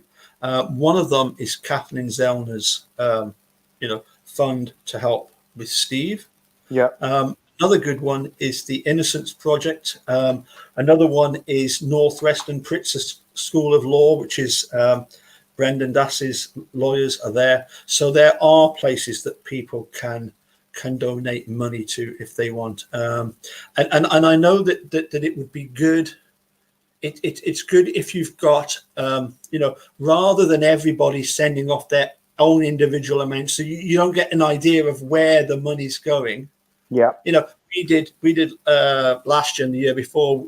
Well, certainly the year before, we did the what we called the Mamathon, where we did a 48-hour live streaming event. We raised over $5,000, and that money was sent directly to Steve and Brendan to their canteen funds. Right. But even that, you had people that were criticizing the young lady Tracy who organized all that with regard to the sending of the money to the guys. Even she was being asked, you know, are you sure you're going to send all this money to them? Oh, you know, that's wrong. That's, you know, she was sending it so much per week because that's what the rules were. You know, you can't just suddenly send somebody in prison $2,500 because it's going to look like it's going to look like something else, isn't it? You know, It's, you know, for their canteen fund, you know, for obvious reasons, you know. But there were people even questioning that she was sending them money over this period of time for their canteen fund. You know, it's just unfortunate. It's the sick world in which we live in at times. So someone's just caught my eye, and you'll be able to answer this. And I mean, I've had this discussion on some of the pages. I just need to see if I can find it. Yeah. So on the feed here, it's JD saying if Stephen Avery is released, does Brendan Darcy get released the same day? It doesn't work like that, does it? No,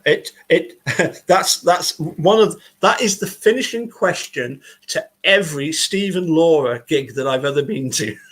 When you get Steve Drizzen Law Night Rider, the last thing they always answer is, if Stephen's released, how does it work? And their exact answer was, you can rest assured, the day that Stephen is released, the very next morning, there's going to be a letter sent to the various offices to say, right, let's get Brendan out. How that actually works, well, you've got, for me, I think it's the fact that because everything evidence-wise is being impeached, all of the witnesses, the ones that gave evidence, they're all being impeached. The whole case collapses against Steve. It therefore collapses against Brendan. Yeah. Well, that leads us on quite nicely to Brendan, actually, because the Brendan Darcy interview that I've seen, I haven't managed to get all. I've seen clips of it. I do believe you can manage to access the whole interview. But in one interview, he's talking about. He doesn't mention the name, but he's saying that he's talking to. I believe it's Fassbender, saying that he's quoting somebody, and I'm not sure whether he's discussing Stephen or whether he's talking about Bobby here. But he talks about the lines of, he's pissed off because she wouldn't put my blazer in the Auto Trader, and he threatened to stab Brendan like he did her. My question to you is, and I've had two different answers on this. I know that Bobby Darcy had a blazer. Oh, exactly. I know he had. Now, but the other question is, and I've asked this before, and I've been given two different answers. I asked, did Stephen Avery have a blazer as well at the time? I've had two different answers to this, which I need to look into more as I go along with a little investigation. I've been told yes, and I've been told no. Certainly not at the time. Whether he's had a blazer or two in the past, they're a popular vehicle. But no, the quote that you're on about is definitely referring to Bobby and his blazer. Right, that clears that up for us. Yeah. But no, you see, the thing is that if you look at the second part, I'm sure one of the vehicles that's being sold that there's a photograph of is of a blazer that was being sold by the salvage yard, and I believe it's like a red and silver one. Right. But you remember that Steve was the one that handled that side of things for the salvage yard, So sometimes Teresa would come to the yard and she would actually go to a private property, whether it be Steve's trailer or Barb's trailer in the case of the van. And sometimes she would only come to the entrance to the beginning of the yard, where they put the yard itself of vehicles for sale. But Teresa had come to the yard over the past year. On at least half a dozen occasions. And of course, the photograph that we see of the blazer, well, clearly that one did go in Auto Trader, so it can't be that one, can it? No. Well, no, that's why when I was listening to this interview and I heard him, my head did think, well, hold on a minute. I'm pretty sure that he is referring to Bobby at this moment in time. Not that I'm going to jump back into discussing Bobby. So the other thing I want you to debunk for me, Paul, is this Ed Edwards theory. Is it go on, sorry. Sorry, can I just go back though? Yeah, sure. If that had been a case of Brendan talking about Stephen, the prosecution would have used that, wouldn't they? Well, yeah, they would, because he's threatening. Yeah. He was threatening. If what you've got to do is think from the point of view that anything that Brendan says, if it was that incriminating, if it was that damning, that Stephen had said to if Stephen had said to Brendan, see if that girl doesn't come and take my photograph of my van, I'm going to stab her. You would have heard that. You'd have heard Ken Kratz shouting that from the rooftops. Yeah. Eddie Wayne Edwards, is that his name? Ed Edwards. Yeah, that theory was completely debunked, because it was, at the time, there was a suggestion, I believe, that Eddie Edwards was somewhere near Wisconsin, but at the time he was like on a ventilator. He was dying. And do we know that for definite? Well, there was a lot of suspicion that in one scene you see somebody at the door, and people have again they've looked at the photograph and they said, "Oh, you can actually see Eddie Edwards on at the door at the sheriff's office or whatever it is, you know." And because because the reason I mentioned that, Paul, is obviously me. Then I'm looking at different YouTube's channels. I could. I mean, I've looked at one Rubber Ducky. Don't know if you've come across it, where there's a code that was in the paper, and she's saying she's debunked the code. She's managed to figure it out and goes through all this algorithm, and it's saying that this is saying that Ed Edwards is the killer, and she goes on record saying, "I'm telling you now that this is the killer. I've broke this code." So, but I wasn't, I mean, there's so many different theories to who it was, and I just found it interesting. I'll be honest, I didn't quite fully understand the whole algorithm and how she was breaking it down. And when I put a comment on one of the Facebook pages, again, one of the family friends got in touch with me and said, "Can you remove that name because we don't want to associate with that YouTube channel," which I did. But again, I'm just trying to explore all bases here. I'm just trying to look at all information that's coming from different people and try and figure it out and put it together. Yeah, look, when I remember when Kathleen Zellner posted a tweet and it said that, because of the evidence that she had uncovered so far, that it's narrowing in on one or two people. And I'm thinking, well, at the moment, I've still got like 5 suspects. I've still got Bobby Dassey, I've still got Ryan Hilligus, I've still got Scott Taddick, Scott Blowdorn, Mike Osmondson, Manitrock Sheriff's Department, Kuchaki's aliens, so we can't narrow anything. We can't say for sure, it can't be any of these. But Occam's razor says, what's the more likely here? And certainly when it came to Wayne Edwards, there was a lot of thought about the possibility, but it was decided. And another one was this supposed German and somebody I believe called Martinez. There was others, and there was even other people who have committed crimes in Wisconsin that people thought, well, it could be them. I mean, it's a little bit like this other thought that was there ever a murder in the first place? Is it simply, as you say, Carmen Bootwell? We don't know. It's not up to us, to put forward what we think. It's a case of give us the evidence, and we'll give you our opinion. Once Kathleen Zellner has had the evidence that she wants to test, it's all going to come. It's all going to come once we know who A23 is. Whose is that bloody handprint on the back door of the RAV? As soon as we identify who that is through DNA testing, as Dr. Siltman said many times, that's going to be the game changer. I mean, how's she going to get access to that? Well, apparently it's a case of they have to. It's buried in a storage container underground, and really all they've got to do is allow her access. They don't even have to lift the container out. They just have to allow her access into the container, into the car, get the experts to go in and test swab whatever they need to test, and then off you. Yeah, so I get that, but when I'm talking about the access, I'm talking about the state. Can they stop her, or if she, what's the situation? Once there's this evidentiary hearing, everything can be subpoenaed, can't it?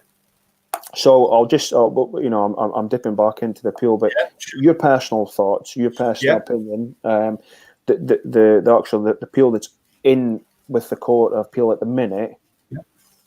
What's your opinion, your thoughts, and your feeling on that?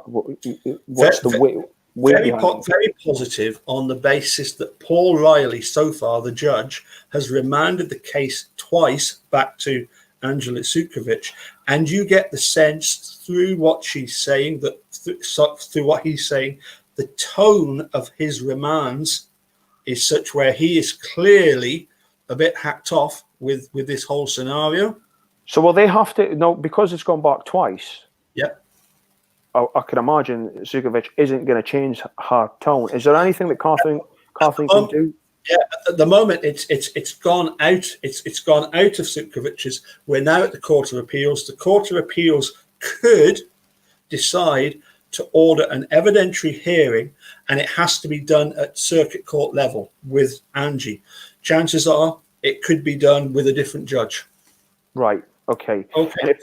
If that evidently does, let's say we go to an evidentiary hearing, yep. I presume from what I've read and what I'm hearing and seeing, Kathleen Zellner should have enough then to say, look, this isn't Stephen. Stephen didn't do this, and it wouldn't go to a retrial, or could it still go to a retrial even with an evidentiary hearing? Yeah. Would the state want to go for a retrial? Brad Schimmel says that, he has assured the Holbach family that if need be, they would retry Stephen Avery. But then you've got to answer the question, as Ken Kratz posed himself, You got to remember, when it comes to Brendan Dassey, they have no evidence against him other than his confession. We're not, and if Kathleen Zellner impeaches all of the evidence against Steve, you really don't have the state having any cause to go to trial. And although Brad Schimmel might have given this assurance to the Holbach family, I would be very surprised if they, they're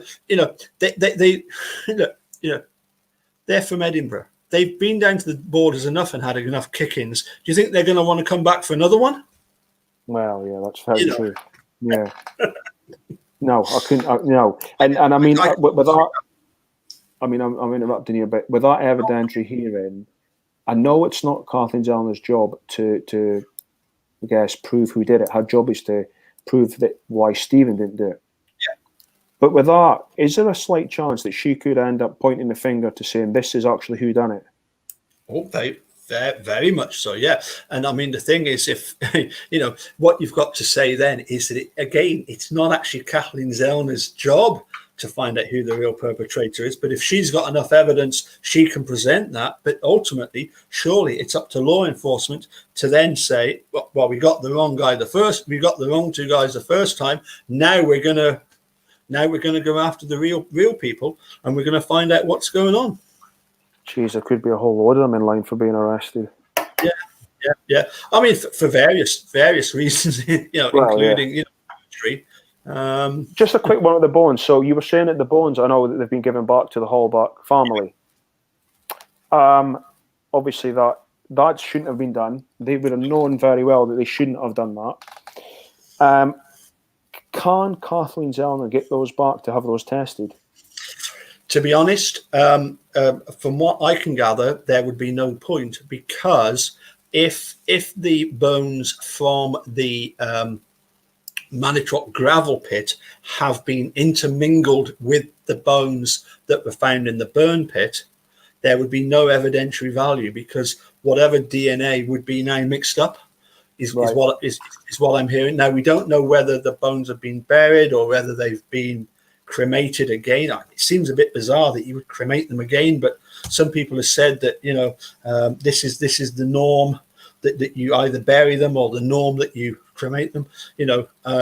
I really don't know on that point of view, but I think from what I can gather, that the big issue with the bones will be the fact that the state handed them back. Why did they hand them back? Because they had no idea that Making a Murderer was going to come along 4 years later. That's the bottom line. They, why did they do it? Because they could, because it was in their possession, and they decided to do it. And just to hell with, they at the time, Stephen had his appeal rejected by Judge Willis at the appeals stage, circuit court. He'd then gone to the Court of Appeals. The Court of Appeals had rejected him, including Lisa Neubauer, who's one of the judges now in the Court of Appeals. But that was then. This is now with Kathleen Zellner on board. This is something else that's interesting. And I think Paul Riley was a judge then. But now, they've been shown the evidence by Kathleen Zellner, and it's pointed out all these shenanigans, all the corruption by Garn and Fowler and Kratz and Sutkovich, and they're saying, no, we can't have this. We really do need to, to stop this rumor that Wisconsin is, Wisconsin courts are the most, what's the best courts that money can buy. Yeah, well, I mean, the corruption there is. I think there's only so long I think that the state that can fight it and try and prevent the inevitable. And like you already said before, Stephen probably has got the best person he could have in Kathleen Zellner. I don't think he can get any better. No, well, it doesn't seem that way when you look at a track record. I mean, in going back to in the Ryan Ferguson case, Kathleen Zellner thought that it was all done and dusted, and you had a prosecutor at the time of Ryan Ferguson was first prosecuted, was then a judge. They go to this evidentiary hearing. The judge likes the former prosecutor, who's now his judge, so much that he tries to shut the whole thing down. And Kathleen Zellner, that's the one where she says, I've had this happen to me before, and I just felt this controlled rage. Yeah. And that's the bit that she's on about in the Ryan Ferguson case, and she just comes back at them and just blows them away. She's without doubt the best one that they could have possibly, have got. I mean, hell, Sandy Greenman was wanting her right from the word go. Yeah, well, she was emailing her for God knows how long to get her on to come and help Stephen. So kudos to her. I mean, she did a fantastic job, and I think she's an amazing woman for standing by him and all the stuff that she's had to go through, and she's still there and she's still supporting him. And I think she's amazing in what she's done and what she continues to do. And that's the thing that that you take away from this. There is so many, and you do get the guilters that you say, oh yeah, he's guilty because of this. And I heard you were speaking the other day about, is it Bosch 123? But I mean, I would love, and I'm so hoping that you can have a live chat, a live debate like this, because I would love for somebody to come on and have a sensible, reasonable, diplomatic chat about why he is guilty and all the reasons behind it and why he shouldn't get out. Because, like I've said to you before, yes, there is. I'm sure there's thousands of people that do think that he's guilty, and they give all the reasons, but the very obvious reasons. They're ones that the state have just pointed out: the sweat DNA, the blood in the car, the cart that was thrown on the fire. He called her on a withheld number. But there was so many other things. So, and don't get me wrong, they are red flags, but there was so many other red flags from the prosecution side and how they handled it on witness statements, the shadiness of some of the statements and some of the footage that you see in the documentary. And you've got Ken Kratz saying, well, it's one-sided. It was, this is for the defense. And I think the producers had, they've done a pretty fair job in what they've done and what they've produced, in the fact that I think they've given a relatively fair story. Yes, there was thousands of hours, not thousands, hundreds of hours that they had to narrow down. Yeah. But, I think they seen this as it was unfolded, and I probably personally think that they think Stephen is innocent as well.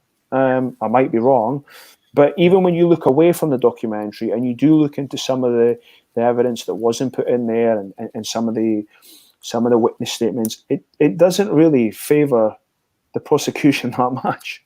If anything, some of it makes them look even worse. Well, final question for you then. At Parky Scarlet, Llanelli, on Saturday, did Scotland win or did Wales lose? Good question. Because that comes to the crux of it, doesn't it? Because everybody's got their own different opinions. Now, the thing is, what I would say when it comes to dealing with guilters, they are entitled to their own opinions, but they're not entitled to their own facts. And the facts of the matter are that Scotland beat Wales. Yeah. So Scotland won. But people in Wales, they'll tell you, it wasn't that Scotland played that well, it was that we lost, It's of course you're going to get people on both sides of the coin giving their own different opinions, but And this is why I would love for somebody to come on and have a chat like I'm having with you, albeit I'm on the other side. I'm just trying to get some definitive information from yourself. Hopefully we'll get that sorted out. I mean, I've actually approached quite a few people, so hopefully we'll get over the next wee while, we'll get. It's just I'd find it intriguing and interesting to see what they've got to say, Paul, towards it. So hopefully that sort of does happen, because like I've said a couple of times, the people that do say that he's guilty, it's very much as I've said to you before, everything the state points at. Well, his blood's there. Well, that's why he's guilty. He didn't go back to work that day when he should have went back. He threw a cat in the fire. That makes him, well, yeah. But there's what's his motive for it? Fortunately, the bottom line is that there are a lot of people out there that simply dislike Steven Avery because of who he is. They dislike him for the fact that he was going to be pursuing a civil suit against law enforcement. Yeah. And I mean, for a lot of people, as I've said before, people like Jim Link, Andy Colburn, Ken Cratch, when they've got a next door neighbor that needs help, they're still human beings. They're still going to go and help that person next door. If the old lady needs help getting her shopping, they're going to do this. Kenneth Peterson apparently helps out at a place that sort of takes care of really old guys, like war veterans and all sorts of people. And so I'm not saying that these people are, as Mark Godsey points out, are the people that are responsible for this conviction, are they evil? No, they're not evil. No, not necessarily. No, you've certainly got people who, for whatever reason, they simply dislike Steven Avery, and I would refer to a lot of guilters as being, they're not guilters, they're haters. They're haters of the fact of who Steven is, the fact that he has the potential, to cause through Kathleen Zellner, quite a lot of damage to Wisconsin. Albeit it needs to be done, because you can't have this sort of mess happening. And the fact that Netflix came along and they've made money out of this whole situation. So I put it to somebody I was having a chat with on one of the Facebook pages, and I think Kathleen Zellner may have said this as well. She was saying that you might think that something like this will never happen to you, but rest assured, it could easily happen to you. And so I was saying, well, how would you feel if this was you in that position, with somebody that you knew? Would you be, would you have this? Probably you wouldn't, but when you just take a step back and you look at everything that's on the documentary, and if you take a look at a lot of the stuff that isn't in the documentary, and I know there's thousands of transcripts and wording to get through, it just doesn't sit right. And even if you are the hardcore of the hardcore saying this man is guilty, you cannot say that those, Stephen Armbrunt, you cannot say they had a fair trial. Exactly. Because they didn't. Yeah. And that's really all we want. It's just the fact that, if they get a fair trial and they're found guilty based on solid evidence, we're all just going to walk away from this. We're all just going to say, fine, end of story. Yeah. And we've not got that. What we've got so far is the state, with the help of Sukovich, with Fallon and Garn and Kratz, Regan Fassbender, they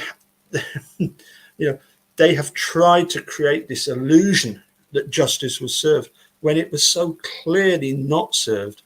I do think that the press in Wisconsin have a lot to answer for, from what I can see.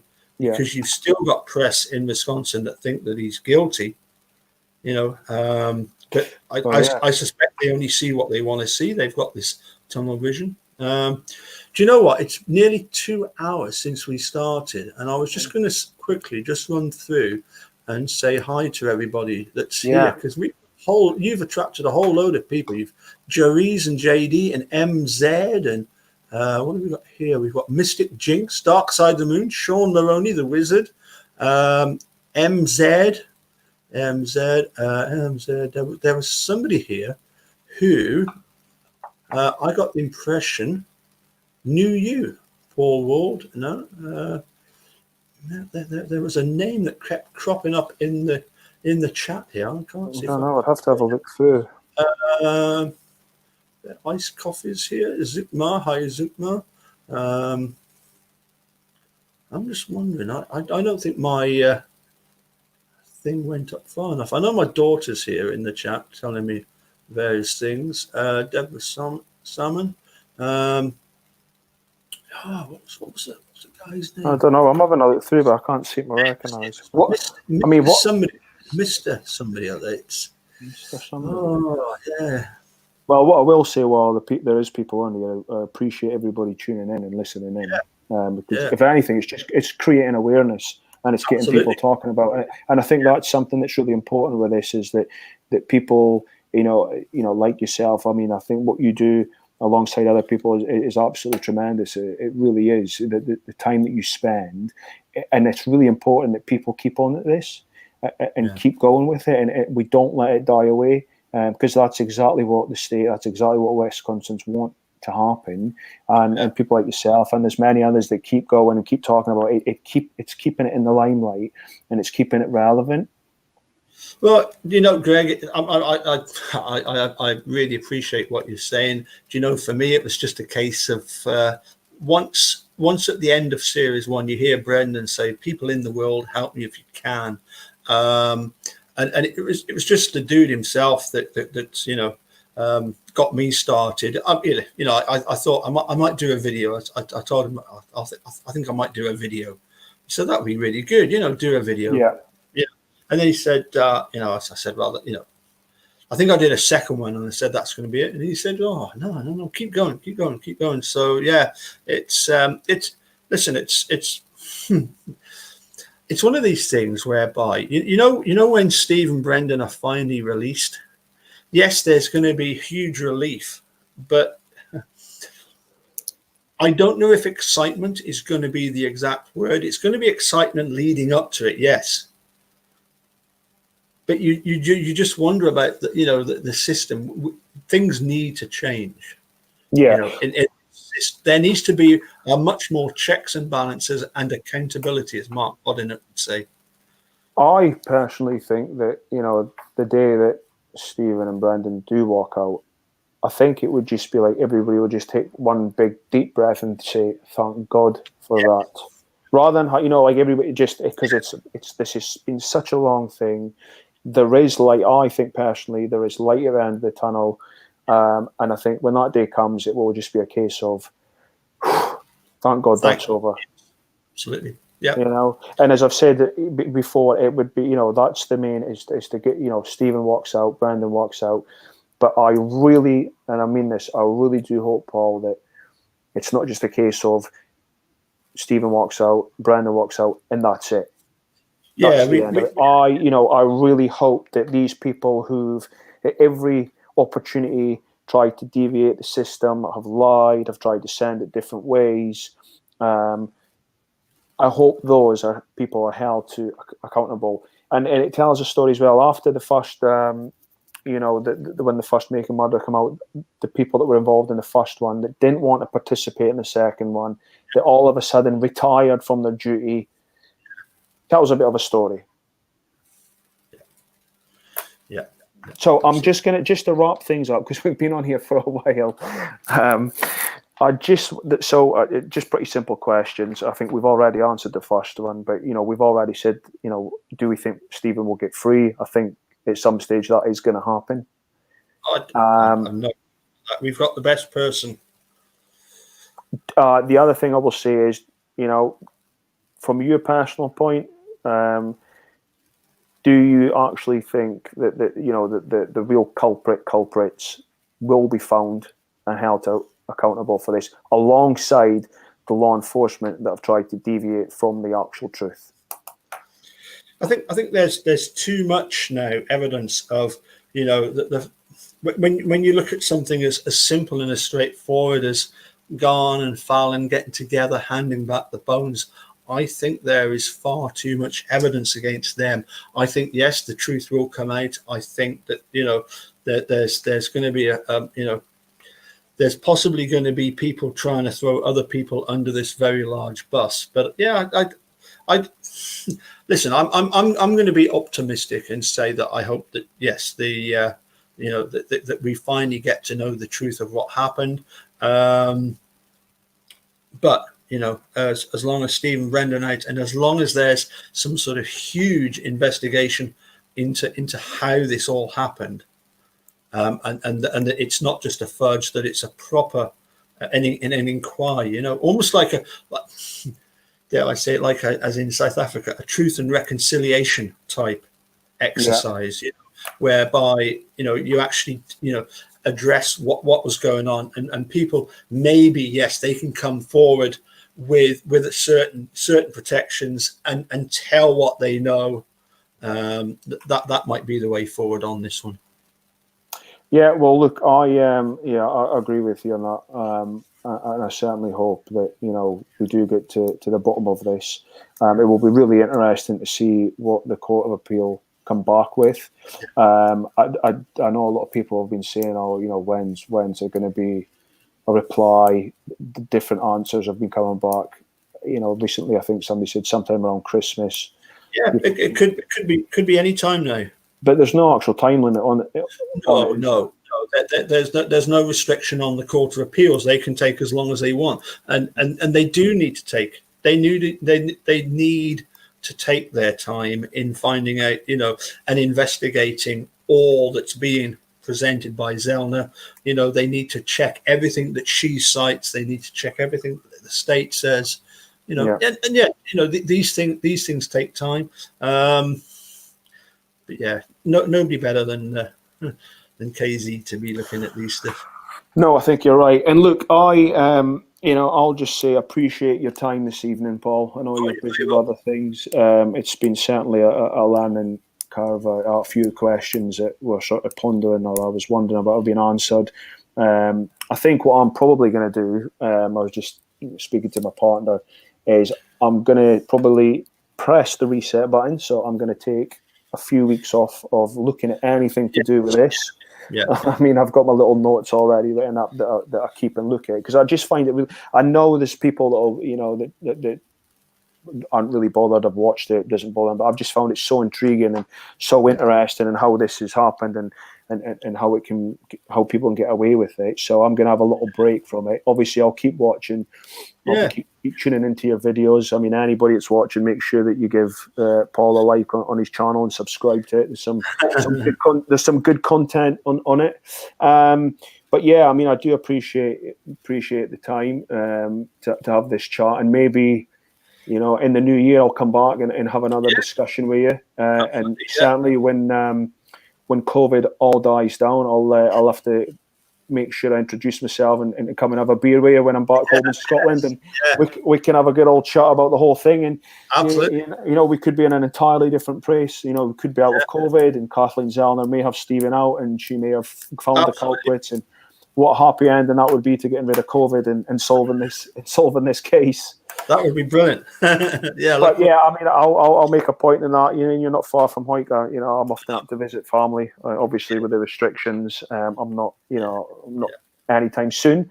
But I thoroughly enjoyed our chat. Like I say, I'm going to take a little bit of a break. People say to us, why don't you watch it again? Have another watch and write down stuff that you've maybe missed in the previous watch. But I can't watch the documentary again. It just infuriates me when I sit and watch it, and I listen to Ken Kratz and Fassbender, and it infuriates us. So I don't think I'll be watching it again. But look, Paul, it's been absolutely brilliant to have a chat with you. I really do appreciate your time. Appreciate the work, the effort that you, Millbilly, Mark, Dr. Silkman, and there's others out there as well. I know Eric Koza isn't with us anymore, Eric but he's He's done some amazing work when you watch his channels.